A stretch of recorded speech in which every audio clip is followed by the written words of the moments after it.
पाकिस्तान क्या सोचता है, पाकिस्तान क्या करता है, आज ये बात इंपॉर्टेंट नहीं है प्रधानमंत्री जी। आज ये बात इंपॉर्टेंट है कि हम लोग क्या करना चाह रहे हैं, क्योंकि सांप जो है वो पाकिस्तानी फौज है प्रधानमंत्री जी। सांप ये लश्कर तैयबा और जैश मोहम्मद नहीं है, ये तो सपोले हैं। प्रधानमंत्री जी, आपको ये बात पता होगी कि पाकिस्तान में रजिस्टर्ड 30,000 मदरसे हैं और इससे भी कहीं ज्यादा अनरजिस्टर्ड मदरसे हैं। अगर एक मदरसा एक साल में एक जिहादी भेजेगा तो अगले 100 साल तक पाकिस्तानी जिहादी भेज सकता है और भेज रहा है। प्रधानमंत्री जी, पहले हमें एक बात क्लियर हो जानी चाहिए हमारे दिमाग में कि पाकिस्तान नहीं रुकेगा। पाकिस्तान पिछले 35 साल से कश्मीर में खून बहा रहा है, उसके 10 साल पहले वो पंजाब में खून बहा रहा था। पाकिस्तान नहीं रुकने वाला जब तक हम उसे रोकेंगे नहीं। मोदी जी, साफ सीधी बात है, यही मौका है 4-5 चीजें करनी है। इंडस वाटर ट्रीटी मैंने आपको बता दिया, दूसरा डिप्लोमेसी, तीसरा खुल के आइए बलूचिस्तान के बारे में आपने 2016 में बोला था, दोबारा बोलिए बलूचिस्तान के बारे में। Give all diplomatic, political and financial support to the independence struggle of Balochistan. खुल के आना पड़ेगा, ये ऐसे नहीं मानेंगे, ये पाकिस्तानी लातों के भूत हैं। मोदी जी, आप सपोर्ट करिए खुल के, हम सपोर्ट करेंगे। आप चलिए आगे आगे, हम आपके पीछे पीछे चलेंगे। 27 जाने चली गई, 27 परिवार बिखर गए और वो हमसे सिर्फ एक सवाल पूछ कर गए हैं कि 140 करोड़ का जो देश है, इसमें लोग जिंदा हैं कि हम लाशें हैं। क्या ऐसा होता चला जाएगा कि पाकिस्तान आए, बेगुनाहों को मारे, वापस चला जाए और उसके बाद हम कुछ ना करें? जाए कि जो आप बातें कर रहे हैं, जो आप कह रहे हैं कि पाकिस्तान को अटैक करो, पाकिस्तान पे हमला करो, क्या आपने सोचा इसके नतीजे क्या होंगे? प्रधानमंत्री जी, नतीजा सोचते सोचते हजारों जानें चली गई और वो आंकड़ा कब लाखों पे पहुंच जाएगा मुझे नहीं पता, लेकिन एक बात तो तय है कि पाकिस्तान ने हमसे एक बहुत बड़ा सवाल पूछा है और पाकिस्तान का सवाल यह है प्रधानमंत्री जी कि भारत जिंदा है, और अगर जिंदा है तो इस जिंदा होने का सबूत कहां है? कल से मीडिया यह चर्चा कर रही है कि जनरल आसिम मुनीर ने एक स्पीच दी है और उसके बाद क्या हमें सतर्क हो जाना चाहिए था? क्या हमें यह मान लेना चाहिए था कि पाकिस्तान फिर से कोई आतंकी कार्रवाई करेगा? लेकिन प्रधानमंत्री जी, आसिम मुनीर ने गलत क्या कहा? पाकिस्तान ने नफरत में जन्म लिया है और हमें पाकिस्तान से यही एक्सपेक्ट करना चाहिए कि वो जो भी कार्रवाई करेगा उससे भारत को नुकसान होगा। पाकिस्तान क्या सोचता है, पाकिस्तान क्या करता है, आज ये बात इंपॉर्टेंट नहीं है प्रधानमंत्री जी। आज ये बात इंपॉर्टेंट है कि हम लोग क्या करना चाह रहे हैं, हम लोग क्या करेंगे, हमारे फैसले कैसे होंगे। और आज जो हम फैसला लेंगे वो डिफाइन करेगा कल का भारत, कि हमारी आने वाली नस्लें कितने सुख शांति से रह सकें। कश्मीर भारत का अभिन्न अंग है, लेकिन प्रधानमंत्री जी, क्या उस अभिन्न अंग में किसी भारतवासी को जाते डर लगना चाहिए? आज मैं आपसे कुछ विनती करूंगा और प्रधानमंत्री जी, मेरी आपसे गुजारिश है, हाथ जोड़ के विनती है कि ये काम आप जरूर करिएगा। लोग एडवाइस देने वाले, सलाह मशवरा देने वाले बहुत होते हैं, लेकिन आप इस देश के बड़े हैं, आप इस देश के लीडर हैं और अगर कोई कर सकता है तो आप कर सकते हैं।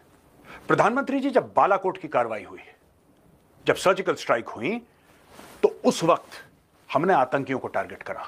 That was an anti terrorist operation और मुझे आज ये लगता है कि वो हमारी सबसे बड़ी गलती थी। अब लोग सरप्राइज्ड होंगे कि साहब, बालाकोट इतनी बड़ी कार्रवाई, ये गलत कैसे हो सकती है? गलत इसलिए हो सकती है क्योंकि सांप जो है वो पाकिस्तानी फौज है प्रधानमंत्री जी। सांप ये लश्कर तैयबा और जैश मोहम्मद नहीं है, ये तो सपोले हैं। प्रधानमंत्री जी, आपको ये बात पता होगी कि पाकिस्तान में रजिस्टर्ड 30,000 मदरसे हैं और इससे भी कहीं ज्यादा अनरजिस्टर्ड मदरसे हैं। अगर एक मदरसा एक साल में एक जिहादी भेजेगा तो अगले 100 साल तक पाकिस्तानी जिहादी भेज सकता है और भेज रहा है। प्रधानमंत्री जी, पहले हमें एक बात क्लियर हो जानी चाहिए हमारे दिमाग में कि पाकिस्तान नहीं रुकेगा।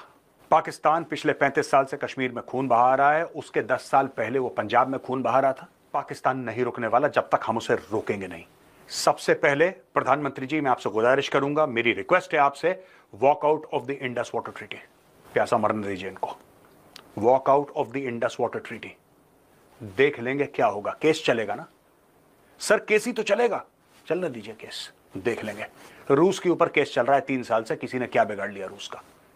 अमेरिका के ऊपर केस चल रहा है, दुनिया में ऐसे कई देश हैं जिनके ऊपर केस चल रहा है, तो क्या हुआ? प्रधानमंत्री जी, दूसरी बात, ये जो हमारा हाई कमीशन है पाकिस्तान में, आप इसको बंद करवाइए और पाकिस्तानी हाई कमीशन वाले जितने भी लोग हैं नई दिल्ली में, उन सबको यहां से निकालिए। जो भी कॉन्सुलेट्स हैं इनके भारत में, सबको बंद करवाइए और अपने कॉन्सुलेट्स को क्लोज करवा के वापस उन लोगों को भारत बुलवाइए। There should be no diplomatic, relationship with the Islamic Republic of Pakistan आज के आज सब कुछ बंद करवा दीजिए प्रधानमंत्री जी। एक साफ, एक दो टूक पैगाम चला जाए बीसीसीआई को, एक दो टूक पैगाम चला जाए बॉलीवुड को। पाकिस्तान के साथ कोई क्रिकेट नहीं होगी, पाकिस्तानियों के साथ कोई फिल्में, इनको अभी तक इस खुमारी, इस नशे से ही नहीं उतरे। कुछ ही दिन पहले सुष्मिता सेन ये कह रही थी कि पाकिस्तान के साथ हमें फिल्में बनानी चाहिए क्योंकि हम तो आर्टिस्ट हैं। प्रधानमंत्री जी वो आर्टिस्ट हैं, उनका देश से क्या लेना देना, उनका सरहदों से क्या लेना। इनके घर का कोई नहीं गया ना, इनके घर का कोई नहीं गया, इनके घर में खून नहीं बहा, तो इनको कोई फर्क नहीं पड़ता। जितने लोग मरते हैं उनके लिए सिर्फ एक ब्रेकिंग न्यूज है। प्रधानमंत्री जी जब पाकिस्तान के साथ रिश्ते बंद हो तो मुकम्मल बंद हो, पूरे बंद हो, 110% बंद हो। ना क्रिकेट, हम किसी प्रकार की क्रिकेट ना खेलें पाकिस्तान से। आप कर दीजिए बॉयकॉट, कर दीजिए बॉयकॉट। नहीं खेलना पाकिस्तान के साथ, कोई भी रिश्ता नहीं रखना, कोई ट्रेड नहीं हो। प्रधानमंत्री जी मैं आपको बोल रहा हूं, कोई व्हाट्सएप कॉल नहीं जाना चाहिए पाकिस्तान किसी भी प्लेटफॉर्म में। You should find it impossible to communicate with Pakistan and vice versa. आपके हाथ में, आप कर दीजिए। और आज की तारीख में चीन भी कुछ नहीं बोलेगा। मोदी जी साफ सीधी बात है, यही मौका है, 4-5 चीजें करनी है। इंडस वाटर ट्रीटी मैंने आपको बता दिया, दूसरा डिप्लोमेसी, तीसरा खुल के आइए बलूचिस्तान के बारे में। आपने 2016 में बोला था, दोबारा बोलिए बलूचिस्तान के बारे में। Give all diplomatic, political and financial support to the independence struggle of Balochistan. खुल के आना पड़ेगा, ये ऐसे नहीं मानेंगे, ये पाकिस्तानी लातों के भूत हैं। मोदी जी आप सपोर्ट करिए खुल के, हम सपोर्ट करेंगे। आप चलिए आगे आगे, हम आपके पीछे पीछे चलेंगे।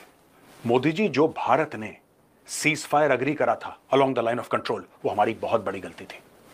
उसके कारण कुछ भी हो, कुछ भी कारण हो, इंटरनेशनल प्रेशर हो, जो भी था, लेकिन बहुत बड़ी गलती थी। और आज हमें वही एहसास हो रहा है, क्योंकि जिन्होंने पहलगाम करा वो आए कहां से? आए तो वही लाइन ऑफ कंट्रोल पार करके। और हमने लाइन ऑफ कंट्रोल पे बोल दिया सीज फायर, कोई फायरिंग नहीं होगी, सुख शांति। पाकिस्तान ने वहां से अपनी फौजें हटाई क्योंकि उसको पता है कि भारत अंदर नहीं आएगा। उसने अपनी फौजें बहुत कम कर दी, ज्यादातर फौजें हटा दी, और उसने अपने पश्चिमी बॉर्डर पे, ड्यूरन लाइन पे, अफगानिस्तान के साथ जो बॉर्डर है वहां पे अपनी फौजें लगा दी। पर हमें लाइन ऑफ कंट्रोल पे हैप्पी दिवाली करनी होगी, हमें लाइन ऑफ कंट्रोल को आग लगाना होगा। जब लाइन ऑफ कंट्रोल पे आग लगेगी, जब लाइन ऑफ कंट्रोल पे आग लगेगी प्रधानमंत्री जी, तब डर के मारे पाकिस्तानी फौज वेस्टर्न बॉर्डर से हटके लाइन ऑफ कंट्रोल आएगी। और जब ये लाइन ऑफ कंट्रोल आएगी, वहां पे अफगान तालिबान और तहरीक तालिबान पाकिस्तान और बलोच फ्रीडम फाइटर्स इनको ठोकेंगे। यही हमारा एम होना चाहिए प्रधानमंत्री जी। पाकिस्तान का ऐसा हलवा बनाएंगे लाइन ऑफ कंट्रोल पे, इनको पता नहीं लगेगा सर मिसाइल कहां से गई कहां से आई। मौत का तांडव होगा लाइन ऑफ कंट्रोल पे। इनकी इतनी औकात इसलिए बढ़ गई है क्योंकि हमने ये, इनको पीसफुल और हार्मलेस के बीच में फर्क नहीं पता पाकिस्तानियों को। हम शरीफ हो गए, इन्होंने बदमाशी शुरू कर दी। आपकी नदन कमांड में 4 पैरा है, 9 पैरा है, tell them go across, hit Pakistani posts. आपके लाइन ऑफ कंट्रोल पे पिनाकाज हैं, आपकी बोफोर्स हैं, और है 155 mm medium guns. Sir it is time to open these guns, it is time to open these guns and you should target formation headquarters. No anti-terror operations. I am not interested कि लश्कर तैयबा और जैश मोहम्मद के इतने आतंकवादी मारे, मत मारो आतंकी को। Target the Pakistan military, that's all. Just target military. It should be a military to military confrontation. कुछ लोग सोचते हैं कि अगर हमने ऐसा करा तो पाकिस्तान से पलटवार होगा। सर वो तो होना ही है, वो तो होना ही है, और जीतेगा वही जो एस्केलेशन से नहीं डरेगा। क्योंकि आप गोली चलाएंगे, वो मशीन गन चलाएंगे, वो मशीन गन चलाएंगे, आप मोटर चलाएंगे, आप मोटर चलाएंगे, वो फील्ड आर्टिलरी चलाएंगे, वो फील्ड आर्टिलरी चलाएंगे, आप मीडियम आर्टिलरी चलाएंगे। ये तो बढ़ता रहेगा। आपका हॉरिजॉन्टल एस्केलेशन भी होगा, आपका वर्टिकल एस्केलेशन भी होगा। सर कॉस्ट एंड कॉन्सिक्वेंसेस, हर एक चीज का दाम चुकाना पड़ता है, हर एक चीज के नतीजे होते हैं। ऐसा नहीं हो सकता कि आप आए, 27 लोग आप पहलगाम में जान से मार दें बेगुनाहों को और उसका कोई कॉन्सिक्वेंस ना हो। ये प्लान किसने करा है सर?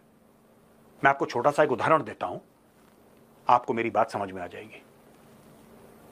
सर जहां पे ये पर्यटक थे वहां तक तो गाड़ी नहीं जा रही थी, रोड हेड तकरीबन आधा घंटा दूर था। जहां तक गाड़ी जा सकती है रोड हेड, वो तकरीबन आधा घंटा दूर था। इनके ऊपर फायरिंग हुई, आराम से फायरिंग करी उन लोगों ने, आराम से लोग मारे निकाल निकाल के, और सर आपका नाम लेके लोगों को मारा। एक औरत कहती है आतंकवादी से कि मेरे पति को मार दिया तो मुझे भी मार दो, मैं क्या करूंगी? जी क्या कह रहा, नहीं तुझे नहीं मारूंगा, तू जाके मोदी को बताना। एक महाराष्ट्र से आए, उनको मारा, कह रहा है तुम मोदी के समर्थक हो इसलिए मैं तुम्हें मार रहा हूं। आतंकवादी ने आपका नाम लेके मारा। सर अगर हम इतने आतंकी मार रहे हैं तो ये वापस पैदा कहां से हो रहे हैं? ये हर साल 100 मारते हैं, हर साल 100 पैदा हो जाते हैं, क्योंकि हम वो नल बंद नहीं कर रहे जो पाकिस्तान के अंदर है। जो नल है ना सर, जिसमें पानी की जगह आतंकी निकलते हैं, वो नल पाकिस्तान में है। जो प्रॉब्लम रावलपिंडी की है उसको हम श्रीनगर में सॉल्व करना चाह रहे हैं और 35 साल से श्रीनगर में सॉल्व कर रहे हैं, जो कि प्रॉब्लम रावलपिंडी की है। पाकिस्तान हर एक हिमाकत के लिए पाकिस्तान को ऐसी सजा मिलनी चाहिए, ऐसी सजा मिलनी चाहिए कि पाकिस्तान 10 बार सोचे।